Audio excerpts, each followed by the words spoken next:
మా ఇంటి నిండా పాత చీరలే. ఏం చేయాలి, తీసుకెళ్ళి పారేసైనా వస్తా. పారేయటం ఎందుకు, మన ఇంటి పక్కన మోనా గారికి చీరలు పిచ్చి ఎక్కువ. ఆమె దగ్గరికి తీసుకెళ్ళి ఎలాగోలా సేల్ చేస్తా, తెలివితేటలు ఉపయోగిస్తా. మోనా గారు చెప్పండి. ఏంటి అలా చాలా మెచ్చిపోతున్నారు అందంగా? ఇప్పుడు అంటే స్కూల్లో కూడా అందంగా ఉంటాను. చీరలు తీసుకొస్తాను. ఒక చీర కొంటే 4 చీరలు ఫ్రీ. అవునా, ఎక్కడ కొన్నారు? నేను ఎక్కడైనా మళ్ళీ తెచ్చుకుంటాలే కానీ నేను 2 చీరలు తీసుకున్నాను. ఒక చీర కాస్ట్ ఎంత? 400.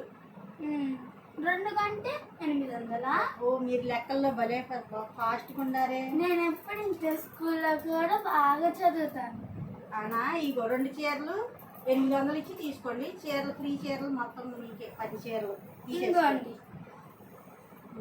పాపం పిచ్చిది 800 ఇచ్చాను. ఏమే పిచ్చిది, పాత చీరలు చూసి కొత్త అనుకొని తీసుకుంది. అవి పాత అని కూడా కనిపెట్టలా. మీకు చీరలు పిచ్చి అలా ఉంది మరి.